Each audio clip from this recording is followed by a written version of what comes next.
All right, man. We have a special guest, Peacemaker Malik Spellman. How's it going? What's up with you, Cam, baby? Hey, everything's good, man. Yeah, You for know? sure, man. Like the setup you got here, man. It's real proper, man. Thank you. Love Thank your you. studio, love the vibrations, love the content that you put out. So I couldn't find a better place or person to talk to other than you, Thank you, man. I appreciate that. no doubt. Well, I figured we'd just get right into your story. For the people who don't know, can you kind of tell them, where you're from, where you grew up, what it was like for you? I grew up in New York City. I came out here when I was 15 years old, looking for a better life after living in poverty in New York. It was extremely cold. So me and my friend, my Panamanian friend, it was really his idea. We just came to Los Angeles, but I used to always dream about coming here, getting out of high school. It was always a part of my rite of passage, I sort of say, to kind of get here and, figure out how to make a way in this world. I didn't come here to get in Hollywood. I didn't come here to be a professional athlete. Actually, I came here to become a doctor. And I got as far as the Rainbow Club, and some strange blonde chick turned me around and sent me back to the ghetto. Okay. What do you mean by rainbow? Like what? Well, not that Rainbow Club you're thinking. Come on, Cam. So it's a club in LA on Sunset, and it's a famous club called the Rainbow Club. Okay. I'm glad you brought that out. And it's a night. It's like a how could I say it? It's a nightclub, and it's been there for many years. And I didn't know Los Angeles at the time, so I got as far as the bus would take me, which was to that club. And I can always remember my experience coming here because the name of that place, which is still there to this day. I got there and I was like, yo, can you tell me how to get to UCLA? And she said, oh yeah, it's that way. But the way she sent me back to the ghetto.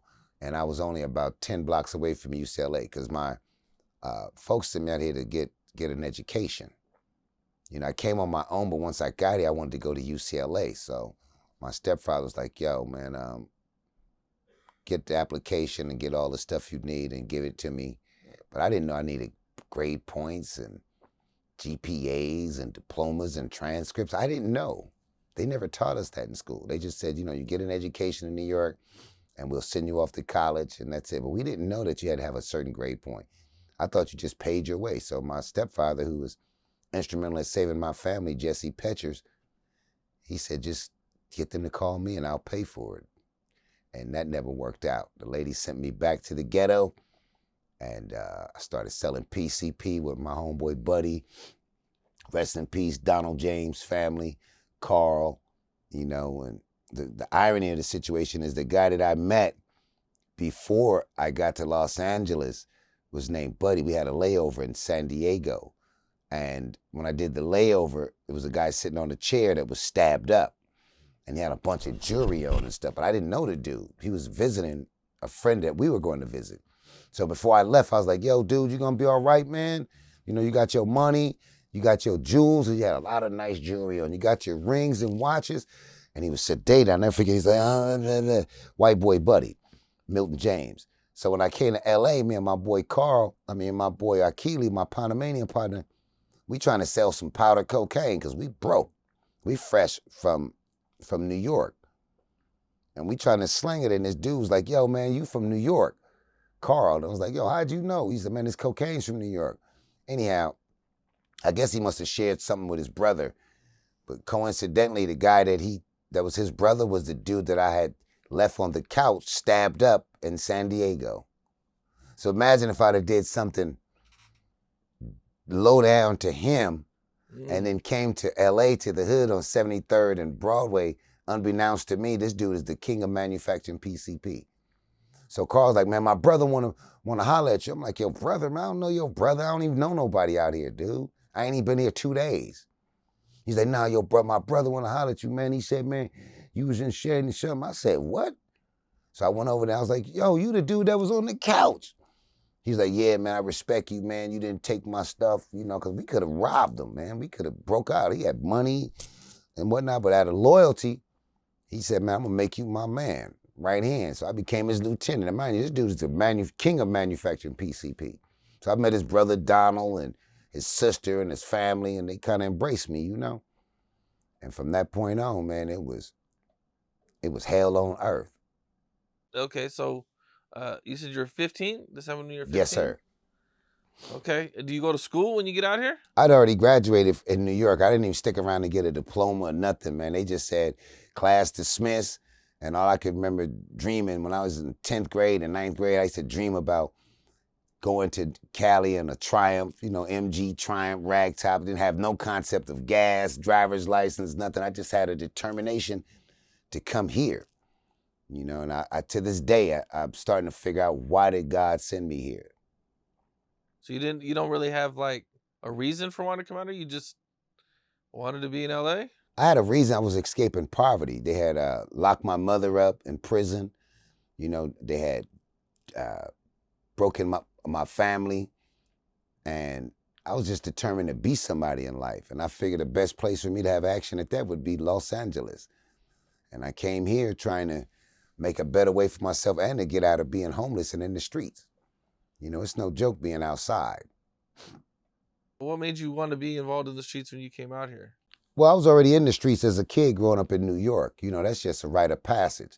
Delivering heroin for the local drug dealers, not knowing booking numbers for your mama, smoking weed, But New York gives you a sense of belonging, because you get a exposure to different people and education. Unlike other places, you can run the streets and don't get no education. But in New York, they kind of give you a little jump start because it's so cold and the educational system is different.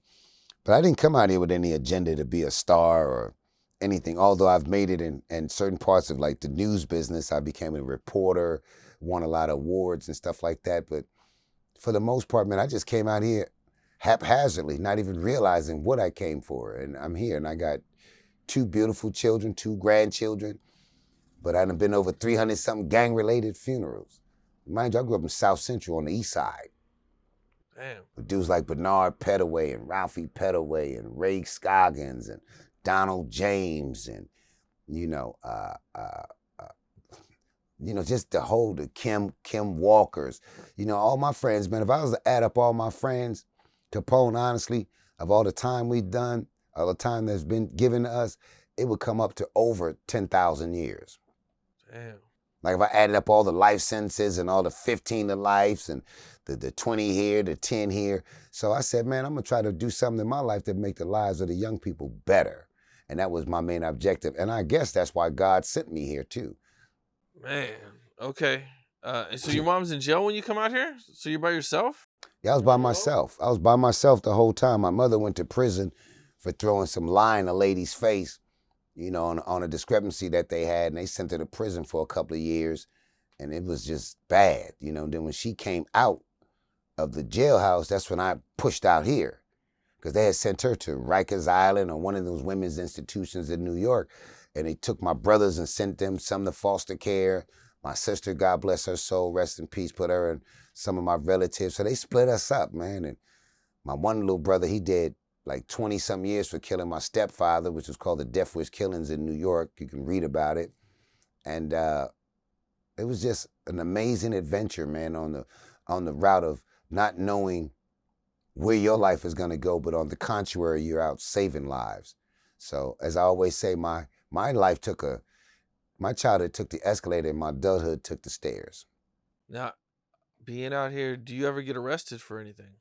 Yeah, I got arrested for robbery. I got arrested for gun possessions. I was too smart to get caught with drugs.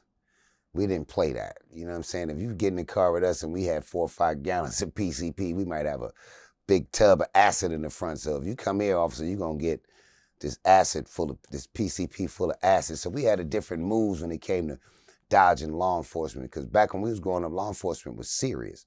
They'll plant dope on you, they'll beat you to death, drop you off in other gang neighborhoods, do all kinds of, is the word nefarious? Okay. Yeah. You could use that word. And nefarious activities and they're just really wicked. You couldn't have dodged messing with the police on the east side growing up in the 80s, from 79 to like 85, 95, stuff like that. LAPD was the devil, man. And them sheriffs. We had Firestone sheriffs. We didn't really have to deal with LAPD. And Firestone sheriffs used to beat my homies half to death over there at the Goodyear parking lot. So when I see people talking about their life, it's like, yeah, we all set out to do well, but who threw that curveball to where we all wind up in prison or smoked out or on the streets? And just a couple of us were successful, and I happened to be one of them, but it came with a combination of punches. It wasn't just a smooth ride. Okay, so you already graduated, you're out here, and is it like a culture shock going from New York to LA? That's a good question, Cam, because it was a cultural shock due to the fact that in New York, we grew up 5% of God body. It's colder out there. We come out of generations of poverty. For example, in New York, one family might live in an apartment building for the next 30, 40 years and raise 3 generations. Whereas out here, everybody got nice big houses and yards. And I couldn't understand, like, how you gangbang and you got everything, mini bikes and cars and trucks. We didn't have that in New York. So it was almost not just cultural shock, but it was deafening to the soul in comparison to what we went through and what we were trying to accomplish out here. To come out here and see it was just handed to them. And unbeknownst to me, I didn't know that these palm trees and beautiful homes would fool you. Underneath the surface of all that, it was straight chaos and confusion. And you think you mentioned that before also, man. So what are some of the experiences that you went through that you kind of, seeing the chaos and everything? Well, as far as selling narcotics or just being on the east side, South Central? Yeah, either of those. It was, you see it all, Cam. I blew up in an explosion cooking PCP. Of course, you can see I was burnt up. I got 4,000-degree burns. That was traumatic. My homeboy buddy, rest in peace, tried to come back in and get me. Consequently, maybe a year or two here recently, he died in a PCP explosion after doing like 20, 30 years in jail. Then when I last seen him, I was like, yo, white boy, what's up, man? I was like, buddy, he's like, man, Dawi, I'm back. They call me Dawi on the east side. They don't know me as my TV name, Malik. Yo, Dawi, I'm, do this, that, and the other. I said, look, man, a $15 bag of weed is the same thing as a $15 bag of Sherm. And then my boy got back into that life because he's a chemist, and consequently, him and my other childhood friend just blew up from cooking PCP. Damn. PCP is no joke, man. How many people have you lost to PCP or blowing up from PCP? Well, I lost a large part of my own personal security from blowing up from PCP. I burnt up all my arms, my legs, my face. People got hurt, buildings came down. But if I was to add up all the people that got hurt from PCP, either from manufacturing it or smoking it, I say about 5 or 6 people I know that died in explosions, and maybe about 50 explosions that happen on farms and happen out in the outskirts and stuff like that. There's never a fun day with PCP. Every day is wicked. Like when I see these drugs they got now, and I see people on crystal meth and all that, I'm like, had we had some PCP that strong back then, we would probably be super, super rich. Because the stuff that they got people on today, dude, I don't know where they getting these chemicals from. But that's not cool. How many times has PCP exploded on you? Well, just once, but I sold a guy some PCP once before. One of my Spanish. Sorry. How does something like that happen? You know what I'm saying? Like, what goes wrong for something like that to happen? That's a great question. Rest in peace to my homeboy Vincent. He just passed away, and I just recently found out that he confessed to coming into. We was in a room about this size, and he came in with a lit cigarette, or he zipped up his pants, and the friction from that is what caused the PCP to ignite, the chemicals to ignite. So he came in with a cigarette. I think he was a little jealous of me at the time with my relationship with Buddy, which was his friend too. But me and Buddy was close because we had built our own friendship. And Vincent came in a little room like this, and I'll never forget it. He flicked it. He was smoking a cigarette, and he kind of flicked it, and it happened so fast. I don't know if he zipped up his pants first and then flicked it, and the spark came, or the spark came after he zipped up his pants. But he did something. when he flicked that cigarette, and I just seen a trail of light, like on the damn Mission Impossible thing. You see that just trail of light go like that fire. And all I can remember is I was in the corner, and the devil told me, this kind of sounds spooky, but he's like, yo, you know, just go stand in the corner and wait right there for the fire department to come. We got you. And in my soul, something said, no, put your right foot in here, because the game gonna send you a bill. Put your arm like this and then run through. So the devil was telling me, no, just go sit in the corner and wait. But as I was running out, my homeboy Buddy, God bless his soul, was coming in to get me, right? But by the time he came in, I was already out, and I hit this lady door within like a 10-foot little area. I hit this lady door, boom! And I hit it so hard off adrenaline that I knocked the locks off from the outside. And I can hear her screaming, who ran that car into my door? Lady, it's impossible to get a car back here. It's like 3 or 4 or 5 feet. That's how wicked it was. So when I came out, some little brothers from Hoover, God bless the little brothers from Hoover, they was babies. And I remember I was hiding in the bushes, and I could see the little police boots going by. And the little dude, one of the little Hoover dudes was like, the police like, which way did he go? And they was like, he went that way, right? But all along I was in the bushes. And then when the police left, you know, God bless them little dudes off of 70-something and Hoover or Figueroa, they was like, come on, come on, come on. And they ran me through these alleys. It was like some little angel dudes, man, the dirty ass alleys. And they got me back on 73rd and Broadway and saved me. But little did I know, I kind of knew it, but the reason I did really run out too is because the God thing kicked in. I said, let me go on and pay that price. And then I didn't want to burn up and burn to death. But they was handing out 30 years. And back then, we didn't know what the feds was. We didn't know nothing about federal indictments and mandatory minimums and stuff like that. We didn't know nothing about that, though, Cam. So we was just going through the motions. Damn, that's crazy, man. Okay, this stuff blows up, and everybody makes it out safe, or one of your friends pass away from that? I was the only one in there got burnt up. Then I was burnt up for like 18 months, hiding from the ATF, hiding from the fire department, hiding from LAPD. You didn't go to the doctors? No, man, I couldn't go to the doctor because I was on that list. If I'd have went to the doctor, I'd have been arrested. And you can see the burns on my foot right here. I'd have been arrested. You know, my skin, my face was melted all right here. Like I used to, when I first blew up, I went home. I went to my buddy's house and I looked in the mirror and he was like, don't let him see the mirror. And I was like, man, let me get the mirror because I wanted to wash the soot off. I thought it was soot because I can remember the black stuff, you know. So they was like, don't wash your face. Don't look in the mirror. So they didn't let me look in the mirror. So I snuck off and went in the bathroom. And I thought, I'm just going to wash this stuff off my face. So I took my hand, I put some water and I did like this.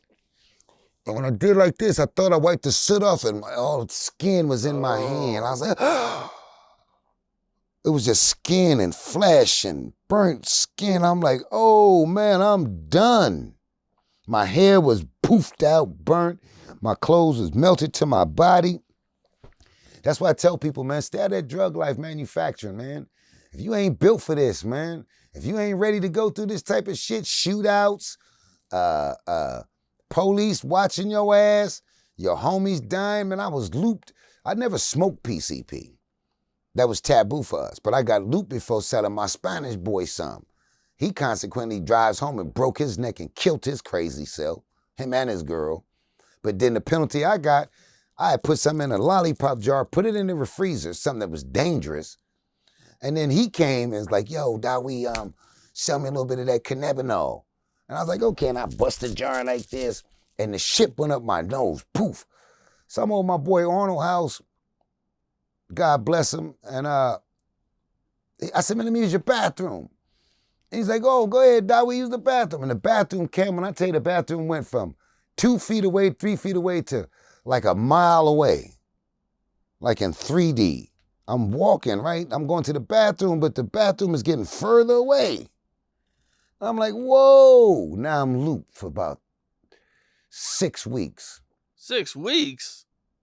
Looped. I'm on my buddy Arnold's mother's lap off that PCP. I got 600 in my sock. I just bought a little car. That's what kept my sanity. And they said I went through metamorphosis. I was a child, you know, that PCP. Then I finally snapped back, man. But I was burnt up. Hold on.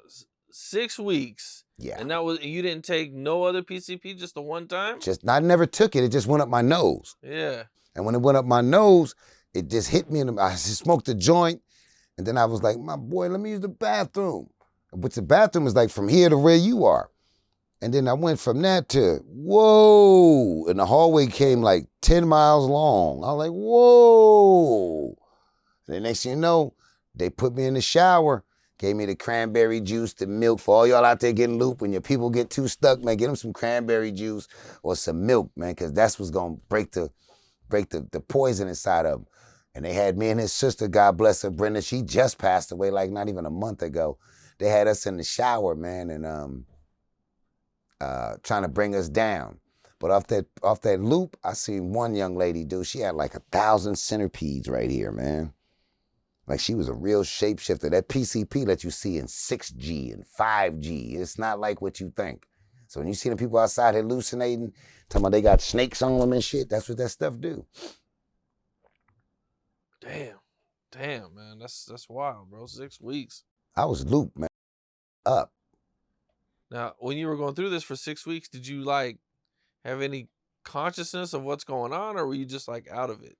Well, I had consciousness to the degree that I wanted to save my sanity due to the fact that I knew that PCP was if I'd have let it get me, it would have took me. You know what saved me though, Cam? I had a car. And I kept saying, I want to drive. I just got the little bucket. And I'm like, dude, I want to be able to drive, but if I let this water take me and drive me crazy, I'll never be able to drive again. And that's what I held the whole time I was there, like my little 600 I had here, and the fact that I knew this PCP was going to knock my brain out. And I kept saying, but if I'm crazy, I can't drive. If I'm crazy, I can't drive. As small as it sounds, that's what saved my black ass. Damn. It's wild, man. Was that your worst time, your worst experience with the PCP? I mean, for the most part, all the experiences with PCP is terrible, horrible. You know, in terms of watching people die. My buddy Donnie Butler, we dipped him a cigar once before just to test it. And then he jumped up and kicked one, you know, them brown poles, like them electrical poles that be outside with the wires on it. So Donnie Butler, he was a star athlete. You can look him up. He was a #1 recruit from Fremont High School. They had colleges trying to get him. You know, he was a bad boy. He hit you and knocked snot out your nose. You know what I'm saying? And we gave him that PCP stick. And I'll never forget, he jumped up in the air, boof, and did a spinning heel that hit the pole, pow. And when he hit the pole, the wires did like this. That's how that PCP had him, because it had him that strong. We used to cook that stuff called Gorilla Piss Yellow, butt naked. You know, and I'm really apologizing to my community for being a participant in that foolishness, but that's the liquid devil, man. Damn. And ain't no other way around it. How long were you dealing with it? Well, I dealt with it for many years. And then I just came to the realization, like, once they sent me to prison for my crimes, I said, man, if I ever get out of here, man, I'm gonna make a difference in my community. Those are my exact words. Because I kept seeing all my friends die. You know, I've never been a gang member. I always had friends that was Crips, friends that was Bloods, you know, Kiwis and Damus my whole life.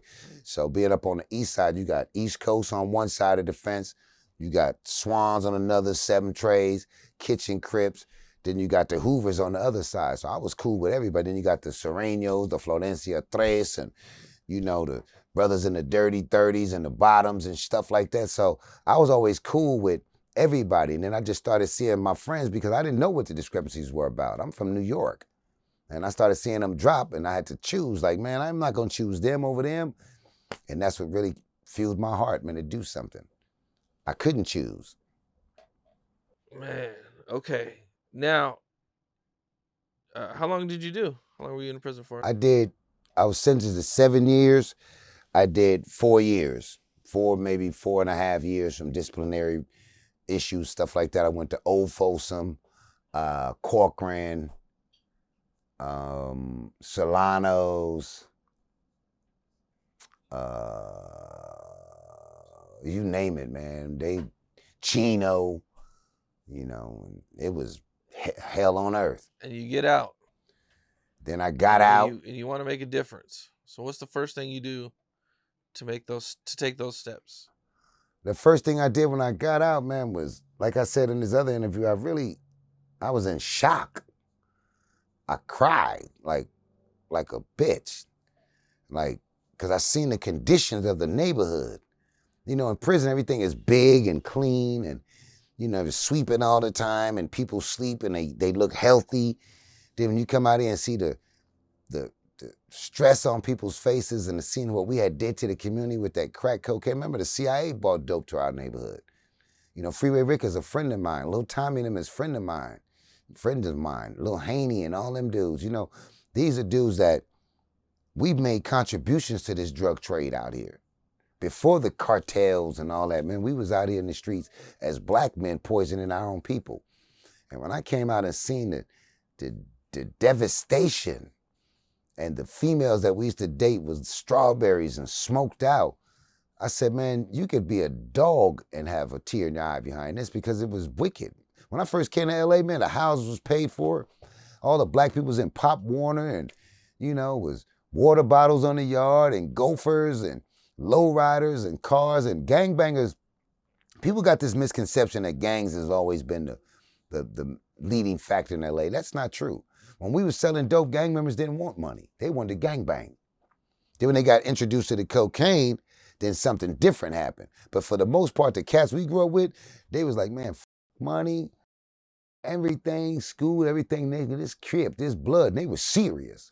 They ain't want nothing to do with no dope, man. Y'all hustlers, that's suckers. Then somebody turned them on to it. Probably was Freeway Rick or something like that, you know. But for the most part, man, and they know I'm not lying, y'all didn't want nothing to do with no cash. They want to gangbang. What was the, did we talk? Did we? I don't know if we got there. What were some of the steps? What were some of the things that you did to start being the Peacemaker? Well, because all my friends was cool, I mean, all my friends I was cool with was opposing gangs with one another. I stayed fraternizing with each one on each prospective side. Then when I came out of jail, I started running around, you know, doing my thing, started dating wealthy women. You know, I sold black to bury black babies. You know what I mean? Because every time I turn a trick with one of them old broads or something, somebody needs some money to help bury their son or something like that. You know, so when I came out, I just started hitting the ground, but I refused to sell narcotics again to my people. And I started working in TV because my boy Tony Bogard, you know, the gang truce kicked in. And my boy Tony Bogard, and again, Daoud and Elementary and Snipe and all those brothers and sisters in Watts was trying to make a better day. And I stumbled up on the gang truce, and that was heaven on earth for me. Early 90s, right? Yes, Early sir. 90s gang truce, okay. That's the one Suge Knight talking about now, how you let Snoop and all them dudes, they put them costumes on them. You know, they was from them communities, but like Suge said, you know, the gang truce made it where you can move around a little differently. And it was okay to wear gang attire and be accepted. So Cube and Snoop and all them type dudes was youngsters. And they had a chance to, you know, do their little gang stuff, but it was cool because wasn't nobody tripping back then in the 90s. So they had a chance to personify this image and to live out the imagery of what they seen in their community. And that's what made it possible for them today. You can watch Suge Knight's interview. He'll tell you the whole story, number 13. How he started Death Row from watching us. We brought Ice-T down there and did a song. And Suge said he watched the thing with us doing Ice. And he went and started Death Row Records. Okay. Now, you mentioned being a reporter. So is that come from the Peacemaker show, or what is the report? You know what I'm saying? Like, how does all that come Well, into play? my friend Tony Bogard, rest in peace, got murdered in the projects. Unfortunately, he got murdered where he grew up at.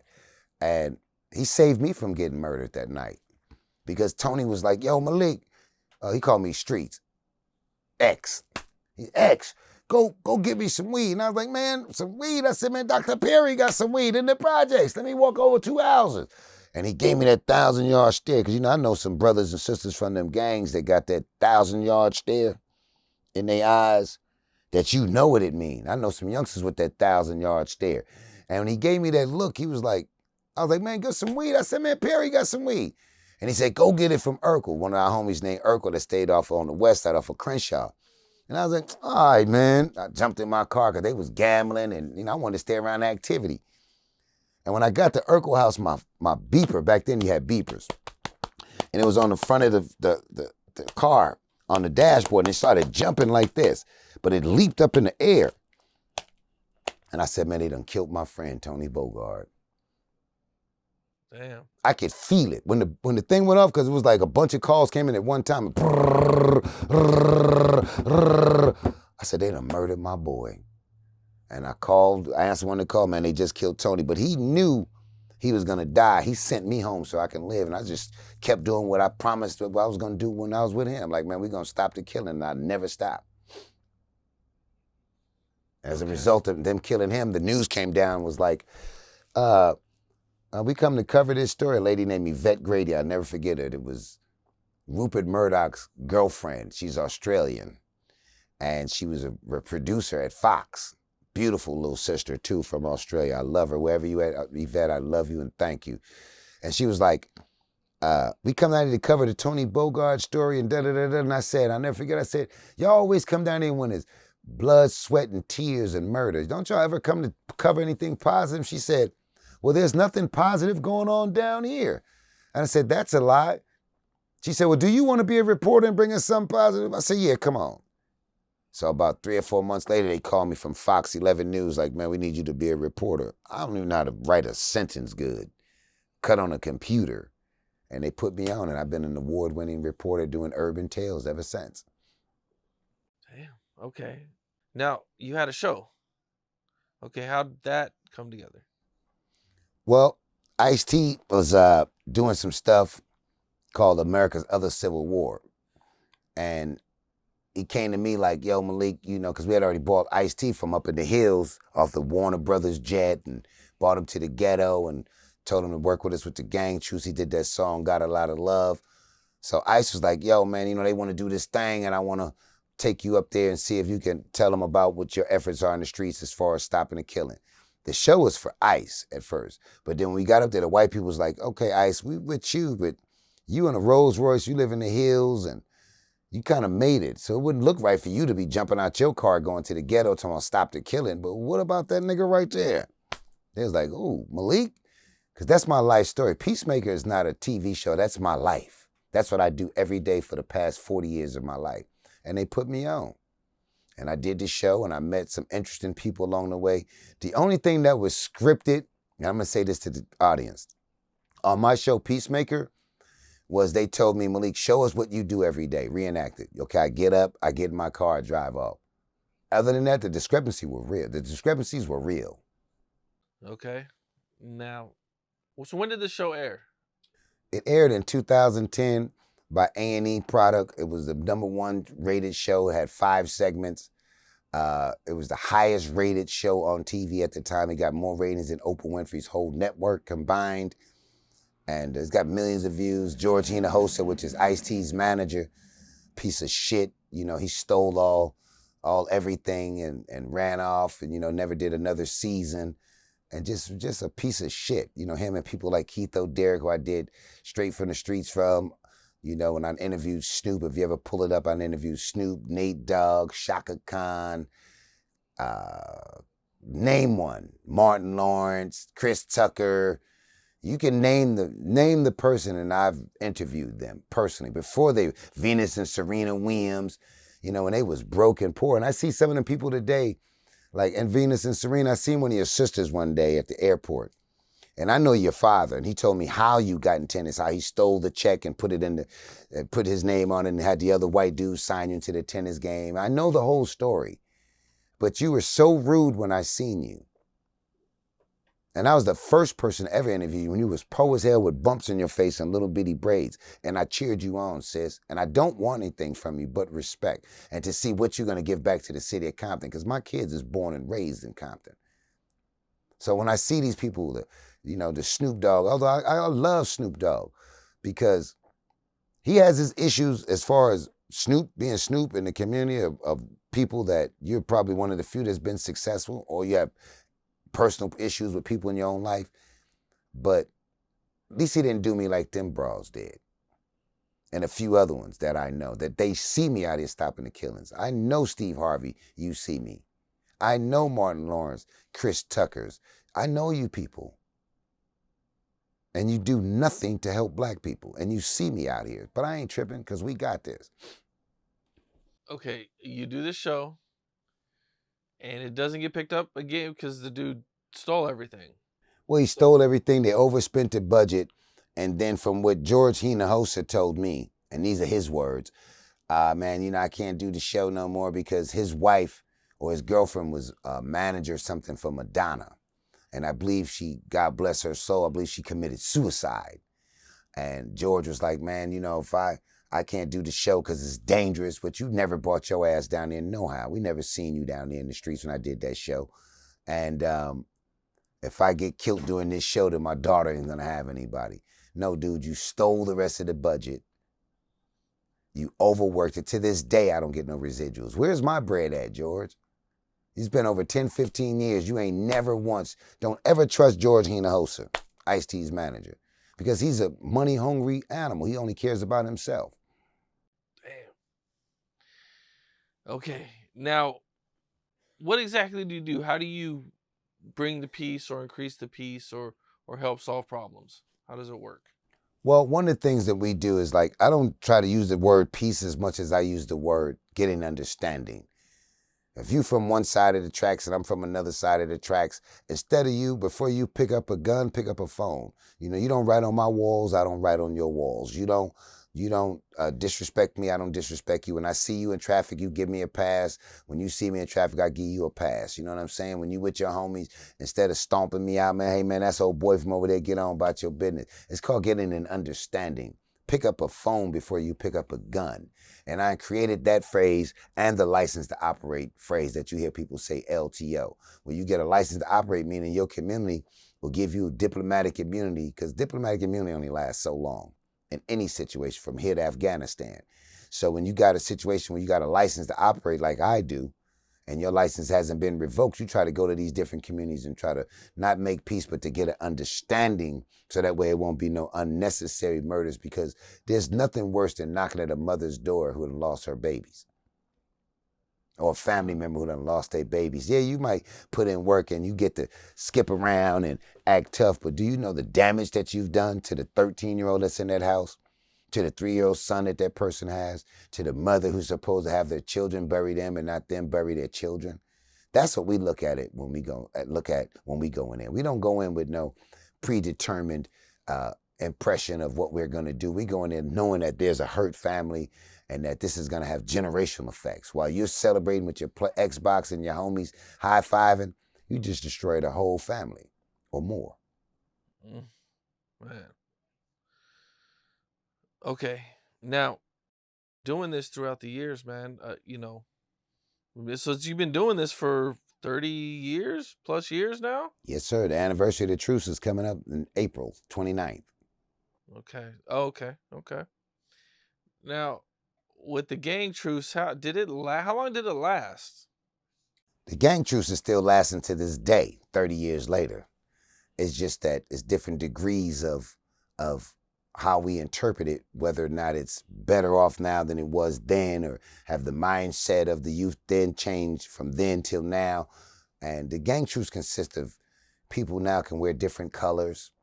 You see different gang members inadvertently hanging with each other. Yeah, they still got discrepancies, of course. There's always going to be tribal discrepancies, especially if the police is involved. They're going to always throw a monkey wrench of confusion in. But for the most part, things have changed to where it's not as bad as it used to be. When I was growing up, they had real live gang members that kept their fingers twisted and their guns blazing. And nowadays, it's not like that. You got different races hanging out with each other, Crips and Bloods, Kiwis and Damus hanging with each other. And the kids today is really tired of gang banging. They don't want to hear that. They really into unity at its finest level, but it's sometimes interrupted by the attachment called gang activity. So if I'm from on this street and I go visit my cousin on that street, I may not gang bang, but because I'm associated with that particular community, that's enough for somebody not to like me. So gang banging has changed to the degree that people are in higher places now. Youngsters are wearing different colors. They're accepting different family members who are from the opposite sides of the tracks. So it's not like it used to be when they riding up on them damn beach cruisers with them shotguns and blow your brains out. So when people say, man, has gangbanging changed? Yes, tremendously. Is there still violence out there? Of course. But then there's a little wiggle room now as opposed to before. There wasn't very much wiggle room. Okay. Now, I've been told about a Coliseum thing. Is that something you want to talk about? I mean, you know, that was the fall of my life, you know. That was you did the That's what I went to prison for, and that's what destroyed my life. That's what made it where I can't carry a firearm. You know, this has made it where my jobs and news are limited, you know, and I have enough other stuff going on in my life to where my criminal life in that world does not define me. And I don't want young people to think that you got to have a criminal background or resume in order to be socially accepted. I made some stupid mistakes, and if I could turn back the hands of time, I would, because some of the things that I want to benefit from being a non-felon, I can no longer benefit from being a felon, an ex-felon. You know, the disrespect that you get from a job, or the disrespect you get when you go to apply for a gun permit or a passport. So for all you youngsters out there that's getting in trouble, prison is not a rite of passage, because you're going to find yourself explaining to the public why you did what you did and why you haven't succeeded in the way that you should, based on the fact that you're a felon. And they'll always hold that over your head. Remember, I worked in news, I've worked in some high places, man, and I've been denied a lot of opportunities because of my background. Am I proud of it? Hell yeah. Because I survived it. That's my story. Do I suggest it to anybody else? No. But then as a result of my life being the way it was, I got beautiful children and beautiful grandchildren. So I'm straight. We try to support each other, and my son got a business, and it's called Standing on Business. I'll send you some hats and a couple of shirts. But it's important that we support our youth that are trying to be entrepreneurs and do things differently. So I'm proud of my son, Elijah. You know, he broke the family curse by trying to bring some positive vibrations into the household. And I advise anybody that's got a youngster in their household that has a product or an idea or something like that, man, just stand behind them, man. You know, get with it like y'all got with Capone and, you know, many others. Get with these people, man, and help them out, you know. And shout out to Postman Mail and all them. But get with these people and help them out. And don't forget your folks behind the wall. That's important. Send a letter, because a letter to a person in jail is like life support, man. Get that particular substance into those prisons. Contact your folks. Try to work on their attorneys, because it's lonely and dark and wet and damp in there, man. And it's not a place. I wouldn't recommend a dog, an animal, a roach to go to prison. I'd rather you kill a man than to send him to prison. That's how wicked it is. I was in there, and I know what it's like. It's evil. And to these youngsters out here, like I always say, it's not like what you think. You're going to be in there with your homies kicking it. It's not like you think the time going to go by like that. They make you do every minute on the clock. That's why they got the bells in there. You know, if you're not ready to carry that knife in your ass, or watch your homies get beat down, or the police stomp the shit out of them, or watching your family members die while you in there doing your time, and your kids growing up and your sister having babies, you just missing out on life. You better think before you get to fucking around in these streets. Because when them white folks get you up in that court building, they're going to have a field day with you, man. That's really my announcement to him, Capone, is you watch. It's like Tupac told me before. He said, Malik, it's okay to run the streets, but watch the stop signs. Y'all be careful out there, youngster. Yeah, it sounds, oh, you an old dude, man. I want to hear that shit. You know, we outside. Until them folks put your ass inside, is evil. And some of y'all might not make it. You said Tupac told you. You mean that literally? Like you guys knew each other? Literally. I've interviewed Tupac. I've interviewed Snoop Dogg. I was there when Tupac bombed on Biggie Smalls at I think the Soul Train Awards we was at. He pulled up in his green Humvee or something. I was like, Pac, let me interview you. He said, not today, Malik. He had on his little military thing tied around his head. He went through the gate. And I'll never forget it. Biggie was sitting there. And then he fired on either Biggie or one of his bodyguards. Boom! I think it was the BET Awards or the Soul Train Awards. And then when he fired on him, Biggie and them shot in the air. Wow! And Pac didn't run or nothing. I'm sitting there, it was just me and Pac sitting there. He didn't run, budge, nothing. Remember, I interviewed, hung with Nate Wait, Dogg. hold on. Just gonna stay on this story, bro. Yeah. Okay. Pac, I never heard this. I've heard about the Soul Train Awards, but I never heard this part of it. Okay, so somebody shot in the air. Tupac hits Biggie? Let me give you the story raw, Okay. Capone. I was a reporter for Fox News, but I used to hang around Death Row. I was with Snoop every day of his murder trial. I used to live next door to Suge Knight on Orchard and Long Beach Boulevard. So me, in the midst of trying to stop, remember, I didn't just work on the gang truce. I worked on the East Coast, West Coast thing, the whole get down. When the West Coast and East Coast was fighting, I did the whole get down from day one to the end, right? And so if you look on my interview that I did on Up Front with Keith O'Dare when I interviewed Biggie Smalls, I met him at the Clippers game. He was up in the bleachers and he had the Jesus stick with the Jesus head and all that on him. And before that though, we was at the, I think it was the Soul Train Awards, and Pac pulled up in a Humvee. And I was at the gate like this. And I seen Pac, he pulled up with a Humvee with the little green thing on his head, like a little army thing, tied a rag. And he pulled up and I was like, Pac! Because I was trying to keep him from going in there because I knew Biggie and his boys was in there. And Pac pulled up by himself. He was a little rider, man, by himself. He pulled up in that green Humvee and I was like, Pac, let me interview you. So I was trying to stall him to keep him from going to get ambushed. And he was like, not today, Malik, not today. So when he went through the gate, I went behind him. And he walked right up to Biggie and them. I never Biggie had like, if you go on my show, Peacemaker Street, not Peacemaker, Straight from the Streets, thank you, son. If you go on Straight from the Streets, and you'll see the interview I did with Biggie, but when Pac went through the gate, I said, I'm gonna go in behind him. You know what I'm saying? And then my bust-ass cameraman, Keith O'Dare, who stole all the footage and crossed my name out. So for y'all out there to know Keith O'Dare Up Front Productions, you a piece of shit for that, Keith. You cut, all you see is my hand in interviews and my voice, because he wanted to make himself famous. Anyhow, the moral of the story, I'll never forget, Pac jumped out that green Humvee, walked into the middle of Puffy and all them, and Puffy had his little stick with his little crew, and the fool Pac just bombed on him. And I'm like, He whoa. hit Biggie? Yeah, I'm like, whoa. He bombed on like Biggie and hit like Biggie and a couple of other dudes that was with him by himself. So I'm on the side, like, because I know the bullets is finna fly. It's just me and Pac in there and Biggie in there, right? I know these bullets finna fly. My scary ass. So I'm like, this, whoa, whoa. And all of a sudden, this is no bull crap. Biggie's boy, I still see his picture on the thing. He shot in the air. Pow! And I'm like, well, my scary ass, I'm like, all right, time's up on the meter, time for me to go. That damn Tupac didn't budge at all. He fired on Biggie, pow!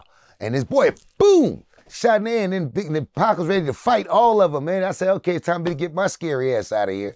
And I just pushed up out of there. But Pac was, then another time I seen him. Hold on. And so when this happens, Pac is by himself, Suge's not there, there's no outlaws, no nobody. None of that. That dude rolled up in his Humvee. And do you know, you don't remember what this was? What Soul Train It was the Awards? Soul Train Awards. Whatever them little awards they had for the, more than like it was the Soul Train Awards. And we pulled up, I forget where we was at. Wherever they had the Soul Train Awards, that's where he pulled up at. And he got to the gate. And I'm standing on the side like this. You know, we didn't have no cameraman crew and all that stuff. We had a videographer, but there was no cell phones. We can just tape your own. And when he pulled up to the gate, I was like, Pac, let me interview you. Keith O'Dare, my cameraman, was with me. He has the footage. Keith O'Dare, you got that footage, man. You need to release it. Does he have Pac actually hitting You Biggie? got that footage, Keith O'Dare, of Tupac bombing on Biggie Smalls. I was right there. You got it.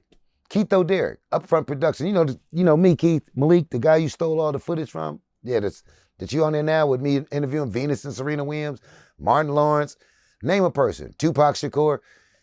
He has the footage. Pac bombed on him, dude shot in the air, and Pac stayed there talking shit and wouldn't budge. He didn't run. He didn't jump back in his car and leave. I left. I was more scary than him. Damn, that's crazy. Never heard that story. Yeah. Okay. Based on a true story. He had on all green with the green little rag right here tied with the green Humvee. And he jumped out with the army fatigues on, camouflage. and drove his car through the gate, jumped out, walked right up to Biggie Smalls and fired. I'm standing right there. And then his boy said, "Wow!" And then I thought Pac was gonna break like my scary ass did, but oh, no pun intended. Pow! And then Pac was just ready to get out. He didn't have Suge with him. He didn't have the Outlaws with him. He didn't have it was just him by himself. And you said you had another story with him. 2 stories. Actually, I seen him once riding down Sunset. He had just got his Rolls Royce. And he was riding down Sunset with the top down, the little peanut head. He was over there near the Jaguar dealer. He used to be near off of Sunset. And he was riding like this. I never forget, he had some little gold frames. And I thought Pac was going to be riding around listening to his own song or something like that. But the fool was riding around listening to Miles Davis. Jazz. He had the top down. He was listening to some jazz. I had it up loud. Too dingity, dingity, dingity, dingity. I said, this is totally on the contrary to what you would suspect Pac to be. So one day they had a press conference at the Brotherhood Crusade off of Gage. Or was it Slauson or Gage? I'm having a senior moment, so forgive me. And Pac was out front trying to do a press conference. And the girls wouldn't stop screaming. Every time he'd open his mouth, they like he was one of the damn Beatles or something. So Suge was like, let's take this thing upstairs. My boy Mustafa and Suge and them did the press conference. My boy Mustafa from Swans, rest in peace. And when we got upstairs, Tupac made a statement. He was like, yo, man, no photos, no pictures, but we gonna talk. It was me, Suge, Mustafa, Mook. I think Bo Taylor might have been there, a few people. And so the photographer dude took a picture of Tupac. And here I go with my good, I guess I must have been starstruck or maybe feeling a little gangster that day. Because I told dude, now I went outside my character. I said, man, didn't you hear the man tell you don't take no pictures? And I was like, you said that. And then Tupac said, I said, man, if you take pictures, man, you want me to throw your ass out the window? That's me talking. Mind you, this is not even in my character. I'm from the streets. I'm getting your ass. But that's not the image that you're personifying to the public. And when I said that, Pac said, nah, Malik. He said, man, you talk all this stuff about peace and whoop-de-whoop-de-whoop, but you want to throw this brother out the window? And then he whispered something to Suge. Psst, psst, psst, psst. And then he said, we going to meet up later on, something. And I want to ask Suge to this day, what did that man say to you about me? I think he wanted to say, bring this fool over here tonight so I can whoop on him. But Pac, I'd have beat the shit out you, little boy. I'm a real East Side nigga, and I get that music shit. I'd have whooped your ass. I love you, but I don't play that bully. You put your hands on me, I'm going to beat your ass. I'm an East Sider. But as far as peace and love, I love you. But I think, in my mind, I think Pac was saying, man, bring him over there. But y'all wouldn't have whooped on me, you, Suge, and nobody else, because I fight back. You see, you had another story with him. I had another situation with Pac. I'm trying to think. I know I met him I seen him at the Danny thing, and we got into the conversation about me throwing the man out the window. I seen him on Sunset, and we're at the Snoop Dogg trial. Snoop Dogg used to kind of be late for court, coming back from court. So the court system put a trailer on the lot. Now it's a park there at 210 Temple Street. It used to just be a parking lot, but now it's a park actually.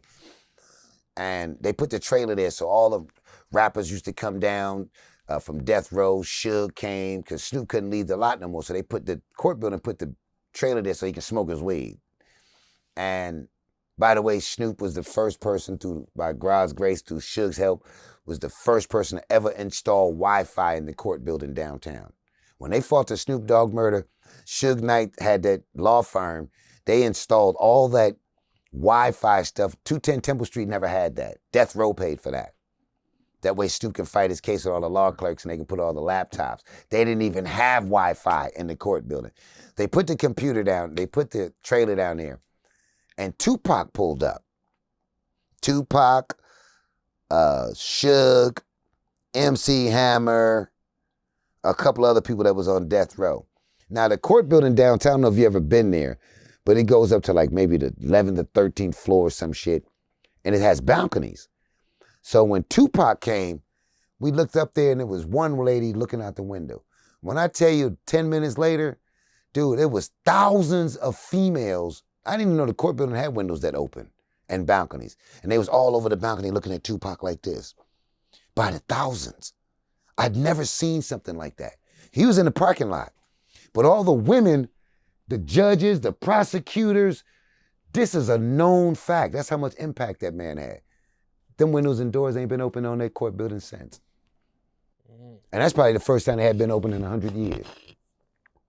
Damn. Tupac had that much influence on people to where literally every female clerk that worked in 210 Temple Street at the court building was on the balcony trying to look at that man. It was phenomenal to see it, especially if you're a person that never seen windows at the courtroom open. Damn. Okay. Crazy. Is there any other, you being around so long, interviewing so many people, is there anything, else that sticks out to you by being around everybody and doing these interviews? Well, Steve Harvey's an interesting character. And I say that because even though Steve got his ways, he got a big ass heart. Now, whether he shared with somebody or not, but Steve is really a big ass soft teddy bear. Who contaminated Steve? Probably his management team he got then, because I was with Steve when he had his manager Juan, who died in the back of the limousine of a heart attack. I was with Steve Harvey when he announced that his mama had passed away. He was in the elevator. The man fell on my shoulder crying. But then when my mom got sick, Steve, you offered to put my mama in your penthouse in New York or wherever it is, so I give you credit for that. But Steve Harvey is kind of like a big child that's gullible and vulnerable. A little cocky, a little arrogant, but he listens to the wrong people. Steve, you should listen to the soul of the people and not the soul of Hollywood, because the soul of Hollywood is trying to get you to sell your soul and keep you away from your divine mission. But for the most part, I don't really have nothing bad to say about them dudes. I done kicked it with Steve Harvey, Cedric the Entertainer, name a black celebrity, and I've interacted with them only for the purpose of getting them to come back to the community and stop the killing. I've never asked them for nothing. And each and every one of them will tell you, from Don Cornelius all the way down to Randy Jackson, all Malik ever wanted us to do was get involved with stopping the killing of black people in the ghetto. And if you say anything other than that about me, you lying. What was it like interviewing Biggie? You can see my interview with Biggie too on the Upfront Productions. It was interesting because I asked him a question like, man, why do you sell crack? And he said, man, this is the only thing I got to feed my daughter. What time was this? Was this like before he blew up or after he blew up? This is when he was Biggie. I had him at the Summer Jam with Puff Daddy. You can pull it up. My son will send it to you or whatever. We got the interview. And Biggie he told me we was at the sports arena. And he was sitting in the nosebleed section with the Clippers. And I walked up there and he was by himself in the dark. And I was like, Biggie, what's up, man? Let's try to stop this East Coast, West Coast thing. Because they were serious about trying to stop it. And he's like, Malik, man, it ain't me, man. It's your folks. I'm like, my folks? He's talking about Suge and Tupac. But I never forget, he was sitting like this with the Jesus piece. And it had a Jesus head on it. And he was just talking to me, and I could feel how humble this brother was. How he really wanted to stop the East Coast, West Coast thing. Remember, I was the first person that got shot when we went to New York City to shoot the New York video with Snoop. And they was kicking over the buildings, and our cars wouldn't start and all that. And they shot, and Snoop was on the ground. And, Biggie had them hitmen on our ass that day. Them snipers. We opened that door, and them snipers, that one producer that was on the show that we shooting the video with, he kept trying to get Snoop to come out the trailer. Snoop, come out. You up next. Come out. But for some reason, Snoop was kind of sharp. And then on the final one, he came to the door, Snoop, come out. So they wanted Snoop to come out the trailer because they had a sniper that was over there on the railroad tracks, and every time the train would go by, he would start bussing. So when we went to New York and Snoop and them was kicking over them buildings and that New York, big city of dreams. I'm like, wait a minute, I'm from New York. I'm gonna die in my own city messing with my homies from the West Coast? And that's exactly what happened. They tried to kill Polo Snoopy by luring him out the door because we in the trailer, trying to shoot a video. It's freezing out there. The lowriders won't even start. So every time, Snoop was kind of sharp because every time he'd go to the door, they're like, Snoop, you up next. He'd be like, okay, hold on a second. So we was smoking some weed, me, Dash, Snoop, Corrupt. I think Nate Dogg, rest in peace, was there, Trady. And they kept passing the weed past me. I'm like, man, they're in a circle? And I'm like, I didn't reach for the number, but I'm like, use the circle, go, you get it, and here, you get it. Then you get it. That's how we smoked back then. But they did some nepotism shit where they was passing to each other. Shit. I said, I didn't even know they had nepotism and weed smoking. So we heard something hit the trailer like a thump. And then one of them went through and I had on these 3 jackets because I get cold real fast. And one of the bullets hit me, and the only thing saved me is that I had on a corduroy big ass coat with my 5% flag on there and some other merchandise underneath. Other than that, I'd have got gunned down. Snoop was on the ground, had his bodyguards, they had him do his thing, What do you mean by saved you? You got hit? I got hit. I was the person that got shot. Oh, shit. By the sniper. Biggie had them snipers on our ass. Okay. And they tried to lure Snoop out like, when you got shot, like, what, like, did it went through, or? It just went to the coat, and it stuck. Because I had on a big corduroy coat and I had on some other coats. Remember, we came from Cali to New York to shoot the video in midwinter. So something in my soul told me to wear this big-ass coat that I had. And because the coat was so big, when the bullet came through the trailer, it broke a lot of the velocity, and by the time it hit me, it was just like, it had lost a lot of power, but it was still a bullet. Now, had I not had on those upper layers, those overcoats, I'd have been gunned down. Biggie had a cold move, and when the train went by, he had his sniper, bap, bap, bap. Then when the train stopped, they would stop shooting. So Suge got all them dudes out of there on private jets, and me and my boy Lil Cat stayed behind, and we was up in some New York girls. We was scared to death, but we was out there. But Suge took all the main dudes out on a private jet, based on a true story. Damn. Okay. So, and Tupac wasn't there? No. Okay. How'd you end up going to this? With Snoop. Snoop took me on tour with him. Me and my boy Lil Cat from 60s. Snoop, when he was in his prime, he took a couple of cats on the road with him. Plus he used to like to roll with us because we was doing different shit, and he liked to smoke that weed. But there was a time when Snoop used to pack up a busload full of fools and go. I never had no problems with Calvin. Ever. I seen him one day, the police had took my car, and he gave me $500 because he kept me from going there and knocking the police head off because I was finna walk in the station and knock this Hawthorne police whole block off. Didn't give a fuck about the consequences. And I just happened to see Snoop. I'm on my way to the station to go off, and I see a car pull up, and I'm like, it's Snoop Dogg. I said, Snoop, man, they took my car, man. Impounded. And they said, car, you go $500, car, gonna get your car. So right on, Mr. Calvin. Appreciate you for that, man. I run that 5 back to you when I hit a lotto.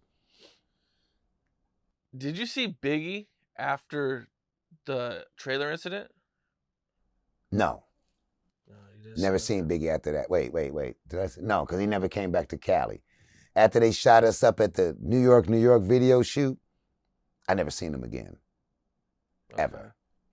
What was he like when you interviewed him? A nice person. I sold his ass an ounce of weed, too. And you can pull up the video on Upfront Production. Son, if you can pull it up for me, up front, and show him the one with me and Biggie.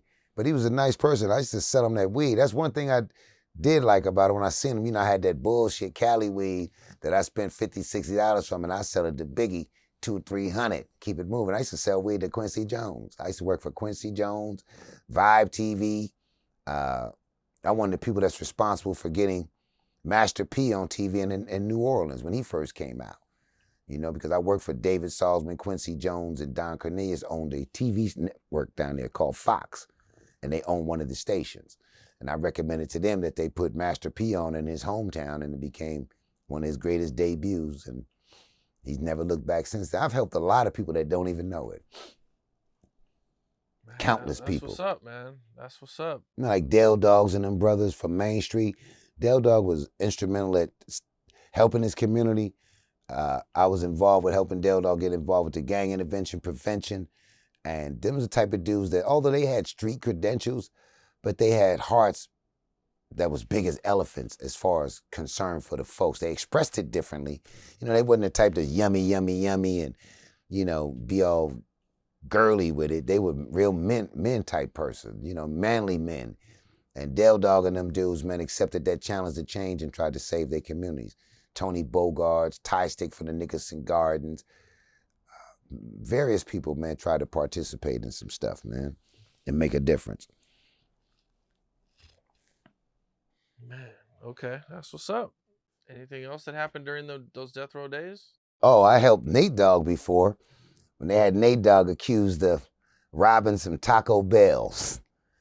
And it's alleged that his brother was doing it. I don't know. I've never seen a man commit any crimes. So Nate Dogg, when I seen him in the studio, and that's on there too, I was like, Nate, what's up, man? He's like, yeah, Malik, man, I got these cases, man. They trying to say I robbed Taco Bell. I'm like, Taco Bell?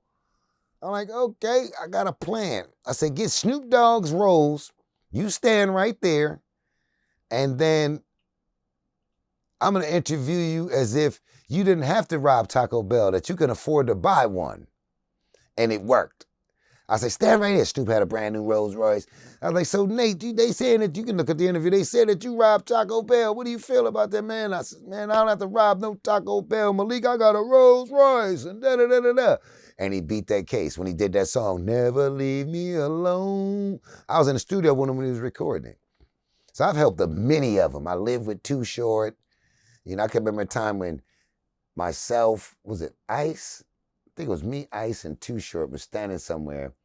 And Jay-Z walked up to me, yo, Ice, why you got that B on your Rolls? Ice said, because it's not a Rolls, it's a Bentley. So when I see Jay-Z now, Mr. Fly Guy and Cristal and all the Rolls Royce stuff, I'm like, I remember you didn't know the difference between a Bentley and a Rolls Royce, man. Because you was on Ice about it. We was in Atlanta.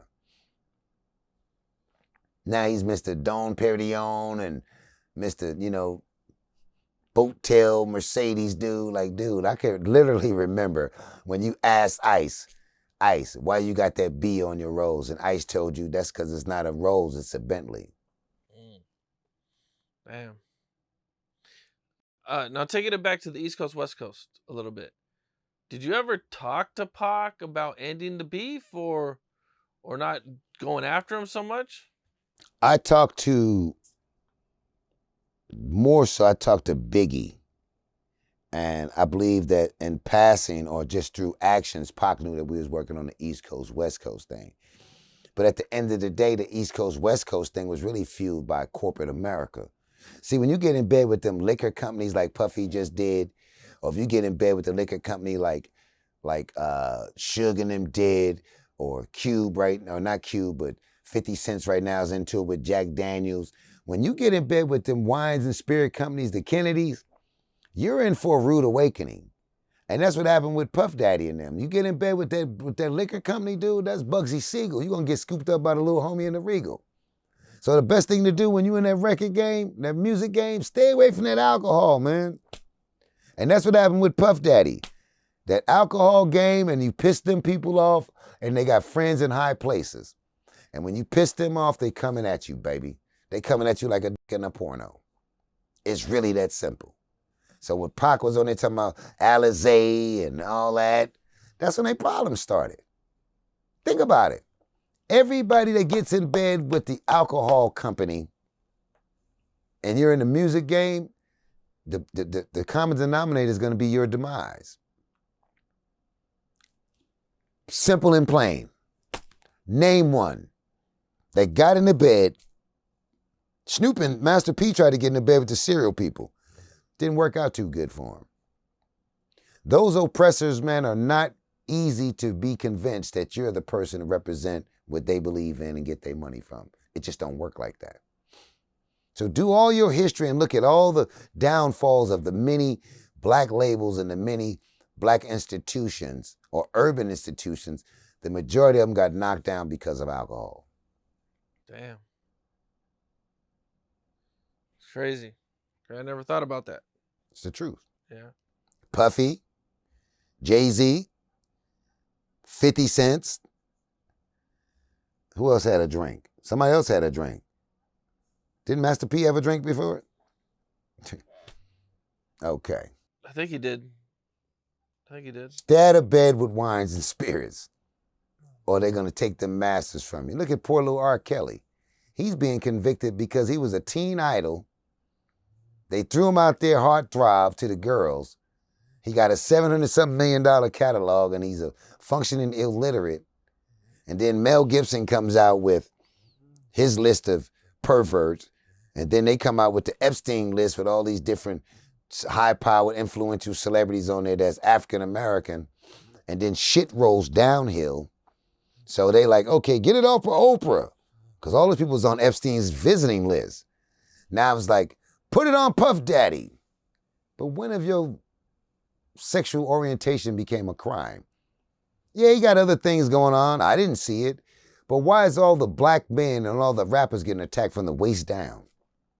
They didn't attack Hugh Hefner with that. They didn't attack Bill Clinton like they did. They came down on Puffy men with a paramilitary. You didn't go to Epstein's house like that. You didn't go to Weinstein's house like that. Or some of these other perverts that you got at the Bohemian Grove. You didn't do that to them. But this one black man that's got shortcomings, y'all came in his house, homie, with the Homeland Security. Hello, Homeland Security handles gang activity, just so you'll know that. That's not an LAPD issue. That's called Homeland Security. Man, yeah, Puffy's been crazy, man. It's been a lot of crazy news. It's kind of wild to see all that happening. Puffy came out of Harlem World Club with Andre Herrera, Dr. Jekyll, Mr. Hyde, which was a rap group. And Freaking Out was part of that 70s get down. Puffy came late in the 80s and late 90s, but that's a culture. And when they make you think that you're really that person and they give you a license to operate and a free will to just run amok, the game gonna send you a bill. And that's what they did to Death Row and any other label companies. They let them do, oh, you're above the law, just go. Your lawyer will get you out. Then when it's time to make that ultimate sacrifice, your number get called. Puffy, your number just got called. You sacrifice sub, now it's time for you to pay the piper. Unfortunately. Man. But it's not too late. Yeah, we'll see what happens, man. See what happens. Well, before we get out of here, what are you working on? What's in the future? Well, we got gonna try to pull one of your moves and keep the information out. We got a podcast called The Last Supper that's coming out, in which we discuss issues that pertain to urban life and people that's dwelling in these urban communities. So The Last Supper, make sure y'all tap in. We shot 2 segments. And ain't nowhere near as big as Capone, but I'm quite sure Capone will send his support over to us. We're just trying to get us 5 or 6 subscribers that we can listen to and make a difference and be the biggest stepdaddies cross country for women who don't have a man in their life to talk to their kids or to keep their daughters out of gang activity. Because it's not just gang activity. We're trying to get people back in schools. We get these little girls off the corner selling. We got youngsters out here on narcotics. It's a never-ending battle. And we're here to fight it. We're here from the beginning to the end, like Nipsey. You know what I'm saying? Some of y'all gonna be in the marathon, and some of us gonna be in the victory lap. And right now, some of us in the marathon, and old cats like us is in the victory lap. So shout out to all my partners over there off the west side, the east side, Compton, Watts, Long Beach, South Central. Peacemaker, love you. Don't nobody else love you, man. But a journey of 1,000,000 miles don't begin with one step, it begins with one thought. Well, I appreciate you, man. Crazy story. You know what I'm saying? It's really dope that you got to interview all those people. A lot of people, that have passed away. Biggie, Pac, man, that's crazy, man.